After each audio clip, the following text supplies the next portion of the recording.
Hi friends, welcome back to பசியும் ருசியும். இன்றைக்கி பசியும் ருசியுமில் பிரண்டை தொக்கு ரெசிபி பார்க்க போகிறோம். பிரண்டையோட மருத்துவ குணங்கள் என்னென்ன அப்படின்னு ஷார்ட்டாக உங்களுக்கு நான் சொல்லிடுறேன். இதில் கால்சியம் நிறையா இருக்கிறதுனால எலும்புக்கு நல்ல ஸ்ட்ரென்த்தை கொடுக்கும், மூட்டு தேய்மானம்லாம் வராமல் பாதுகாக்கும், ஹார்ட் ப்ராப்ளம் வராமல் இருக்கும் ரெகுலராக இதை சாப்பிட்றவங்களுக்கு. ஆர்த்தரைட்டிஸ் அப்படின்னு சொல்லக்கூடிய அந்த நோய்க்கு இது ஒரு மருந்தாக இருக்கும், ரெகுலராக சாப்பிடணும். அதே மாதிரி பெண்களுக்கு ஆஃப்டர் டெலிவரி ரொம்ப ரொம்ப நல்லது. இதை சாப்பிடும்பொழுது என்ன பலன் கொடுக்கும் அப்படின்னாக்கா, தேவையில்லாத கழிவுகள் எல்லாம் யூட்ரஸ்லேருந்து ரிமூவ் பண்ணிடும், ரத்தத்தை சுத்திகரிக்கும். அதனால் ஆஃப்டர் டெலிவரி இதை எடுத்துக்கணும் பெண்கள் அவசியமாக. இப்போ நீங்கள் வீடியோவில் பார்க்குறது பிரண்டை கொடி, இது கொடியாக தான் படரும். இதில் பார்த்தீங்கன்னா உங்களுக்கு அதை நந்தியாவட்ட செடியோடு அது சிக்கிட்டுருக்கு. ஸோ இப்போது பாருங்கள், அந்த ஓரத்தில் இருக்கிறத காமிக்கிறவங்களுக்கு நல்லா பிஞ்சாக வந்திருக்கும் அழகாக. அடியில் பாருங்கள், அதோட வேர் அங்கே தான் இருக்குது, அந்த மண்ணில் தான் இருக்குது. பட் அது அங்கே படர்ந்து எல்லா செடி மேலேயும் படர்ந்து கேட் மேலேயும் ஏறுது. இப்படி தான் இதோட குணம் இருக்கும், படர்ந்து செல்லும். இது நம்ம பந்தல் மாதிரி ஏதாவது குச்சி வச்சு கட்டி விட்டோம்னா ஃபுல்லாக அதில் படர்ந்துடும். படுக்க முடியாதவனுக்கு பிரண்டை இருக்குது அப்படின்னு சொல்லுவாங்க. அதாவது எலும்புலையோ மூட்டிலையோ இல்லை வேறு ஏதோ ப்ராப்ளமோ அந்த மாதிரி பிரண்டு கூட படுக்க முடியாமல் இருக்கிறவங்களுக்கு இந்த பிரண்டை சாப்பிட்டா எழுந்துருவாங்க அப்படின்னு சொல்லுவாங்க. ஸோ இந்த பிரண்டையை நம்ம உணவில் எடுத்துக்கிறது ரொம்ப ரொம்ப முக்கியமான விஷயம். ஸோ இன்றைக்கி எப்படி பிரண்டை தொக்கு செய்கிறதுன்னு பார்ப்போம். பிரண்டையில் இருக்கிற ஒரு விதமான அரிப்புத்தன்மை, அப்புறம் நார் எடுக்கிற விஷயம், இதனாலேயே நிறைய பேர் பிரண்டை யூஸ் பண்ணுறதில்ல. பட் இந்த வீடியோவை கண்டிப்பாக பாருங்கள். இந்த வீடியோவை பார்க்குறவங்களுக்கு புரியும் பிரண்டையை நார் எடுக்கிறது, கட் பண்ணுறது எல்லாம் ரொம்ப ரொம்ப ஈஸி அப்படின்றது. இந்த மாதிரி இலை, அப்புறம் அதில் இருக்க அந்த ஸ்பைரல் கொடி இருக்கு இல்லையா, அது எல்லாத்தையும் ரிமூவ் பண்ணி எடுத்துடணும். எடுத்துகிட்டு அந்த தண்டு பகுதியை மட்டும்தான் நம்ம இன்றைக்கி யூஸ் பண்ண போகிறோம்.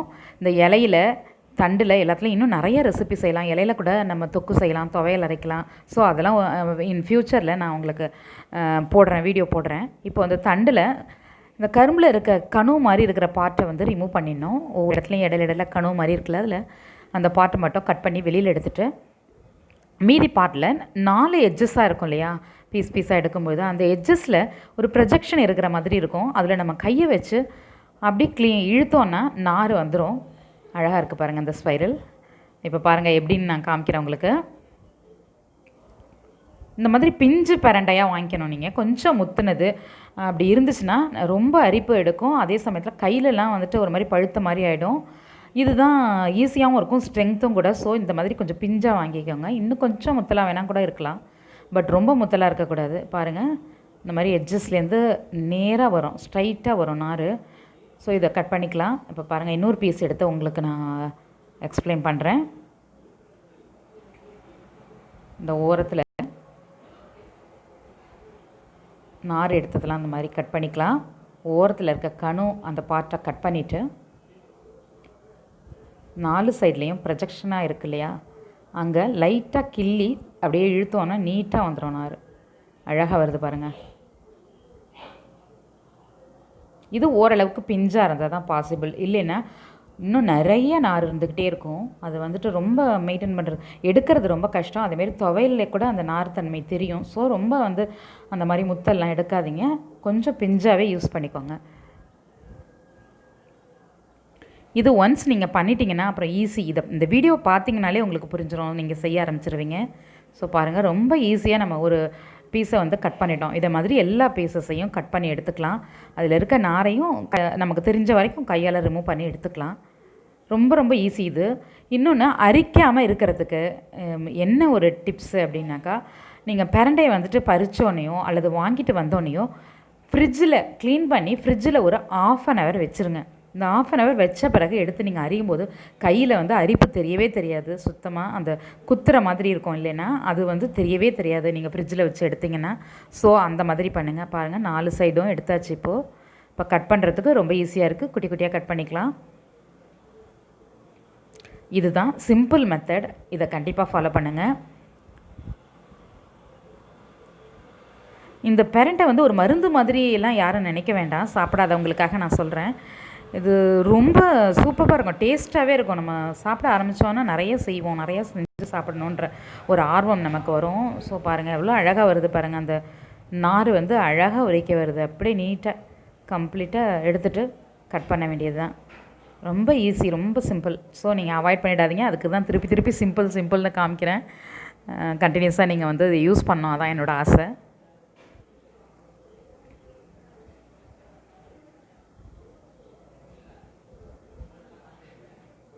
இந்த மாதிரி குட்டி குட்டி பீஸாக கட் பண்ணிக்கலாம்.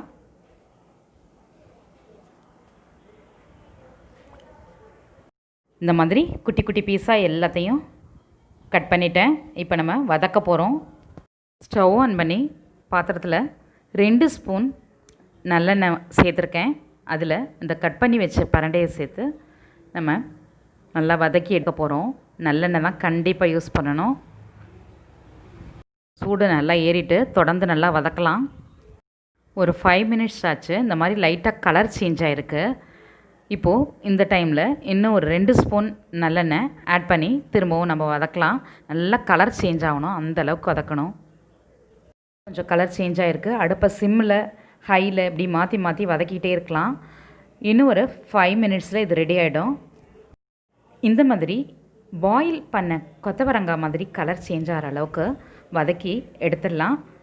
இதை இந்த பிளேட்டில் ஸ்ப்ரெட் பண்ணி இப்போ ஆற விட்டுருக்கேன். ஆறின பிறகு நம்ம துவையல் அரைக்க போகிறோம். இது கூட என்னெல்லாம் சேர்க்க போகிறோம், எப்படி அரைக்க போகிறோம்னு பார்க்கலாம். இது இந்த அளவுக்கு வதக்குனாலும் நல்லெண்ணெய் விட்டு வதக்கிறதுனாலையும் தான் நாக்கில் அரிப்பு இல்லாமல் இருக்கும், சாப்பிடும்போது நமைச்சல் இல்லாமல் இருக்கும். பிரண்டை வதக்கின இந்த பாத்திரத்தில் இந்த மாதிரி நார் ஒட்டிகிட்ருக்கோம். அதெல்லாம் ரிமூவ் பண்ணிவிட்டு அந்த ஆயில்லையே இன்னும் கொஞ்சம் ஆயில் சேர்த்து நம்ம மிளகா வறுக்க போகிறோம் துவையலுக்கு. 10 மிளகாய் எடுத்து நான் இப்போ வறுத்துக்கிறேன். இதுக்கும் நல்லெண்ணெய் தான் ஆட் பண்ணிக்கணும். கொஞ்சம் நல்லா வறுத்து எடுத்துக்கணும், பச்சையாக இல்லாமல். வறுத்த மிளகாயையும் இது கூட ஆட் பண்ணி நல்லா ஆற வைக்கலாம். அதில் இதெல்லாம் ஆட் பண்ணிவிட்டு கிரைண்ட் பண்ணி எடுக்க போகிறோம். மிளகாய், உப்பு, ஒரு லெமன், குட்டி லெமன் சைஸு புளி, அப்புறம் இந்த பிரண்டை எல்லாத்தையும் சேர்த்து அரைச்சிட்டு நான் உங்கள்கிட்ட காமிக்கிறேன் என்ன பதத்துக்கு அரைக்கணும்னு. இந்த மாதிரி தண்ணி சேர்த்து ஒரு சட்னி பதத்துக்கு அரைச்சி எடுத்துக்கணும். பாதி அரைப்பட்ட பிறகு பார்த்தா நாராக இருக்கிற மாதிரி இருக்கும். பட் திரும்பவும் நல்லா அரைச்சா சரியாயிடும். இந்த மாதிரி 1/2 ஸ்பூன் நல்லெண்ணெய் எடுத்து 1/2 ஸ்பூன் கடுகு போட்டு வெடித்த பிறகு அந்த விழுதை இதில் ஆட் பண்ணி வதக்கி எடுக்கணும். நல்லெண்ணெய் இன்னும் திரும்பவும் ஒரு 2 ஸ்பூன் தேவைப்படும் அந்த வதக்கி முடிக்கிறதுக்குள்ளே. இந்தளவுக்கு நல்லெண்ணெய் சேர்த்தா தான் அந்த அரிப்பு தன்மையெல்லாம் நமக்கு நாக்கில் தெரியாமல் இருக்கும். ஸோ கண்டிப்பாக அதை குறைச்சிடாதீங்க. ஸ்டார்டிங்கில் இந்த மாதிரி பிசுபிசுப்பு தன்மையாக இருக்கும். 3 மினிட்ஸ்க்கு அப்புறம் இந்த மாதிரி கொஞ்சம் கெட்டியாகும். இந்த நேரத்தில் கொஞ்சம் வெல்லம், 2 ஸ்பூன் நல்லெண்ணெய் விட்டு திரும்பவும் நல்லா வதக்கணும். கலர் சேஞ்ச் ஆகணும். பாத்திரத்தில் ஒட்டாமல் கொஞ்சம் ஆயில் எமிட் ஆகிற மாதிரி இருக்க சமயத்தில் இறக்கிடலாம். இப்போது கலர் சேஞ்ச் ஆகிடுச்சு. இந்த பாத்திரத்தில் ஒட்டாமல் வர வரைக்கும் திரும்பவும் நம்ம வதக்கிட்டே இருக்கலாம். இப்போது பாத்திரத்தில் ஒட்டாமல் இருக்குது. அதே மாதிரி ஆயில் லைட்டாக நம்ம ஊற்றி வதக்கின ஆயில் லைட்டாக வெளியில் வர மாதிரி இருக்கும். இந்த டைமில் நம்ம இறக்கிடலாம். இதுதான் பதம். கலர் இப்படி தான் சேஞ்ச் ஆகும்.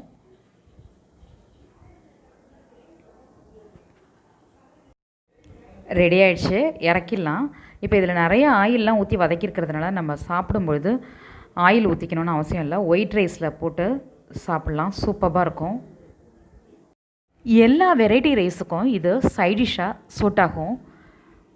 அதே மாதிரி டிஃபன் வெரைட்டி எல்லாத்துக்கும் இது சைடிஷ்ஷாக சூட் ஆகும். இட்லி, தோசை, ஊத்தாப்பம், ஏன் பூரி, சப்பாத்தி இதுக்கு கூட ரொம்ப ரொம்ப சூப்பராக இருக்கும். ட்ரை பண்ணி பாருங்கள். நீங்கள் உங்கள் வீட்டில் செஞ்சுட்டு எப்படி இருந்தது அப்படின்ற எனக்கு கமெண்ட் செக்ஷனில் கமெண்ட் பண்ணுங்கள். நான் வெயிட் பண்ணிகிட்டே இருப்பேன். இந்த வீடியோ உங்களுக்கு பிடிச்சிருந்தா லைக் பண்ணுங்கள், உங்கள் ஃப்ரெண்ட்ஸ் கூட ஷேர் பண்ணுங்கள். என்னோடய வீடியோவை புதுசாக பார்க்குறவங்களா இருந்தால் ப்ளீஸ் சப்ஸ்கிரைப் பண்ணிக்கோங்க. மறக்காமல் பக்கத்தில் இருக்க பெல் ஐக்கான் ப்ரெஸ் பண்ணிக்கோங்க. ஆல் ஆப்ஷன் கொடுத்துக்கோங்க. என்னோடய நெக்ஸ்ட் வீடியோ வந்துக்கிட்டே இருக்குது. என்னோடய நெக்ஸ்ட் ரெசிபி உங்களை தேடி வந்துக்கிட்டே இருக்குது. பார்த்து என்ஜாய் பண்ணுங்கள். இது பசியும் ருசியும். பார்த்து சமைங்க, பாராட்ட அள்ளுங்க.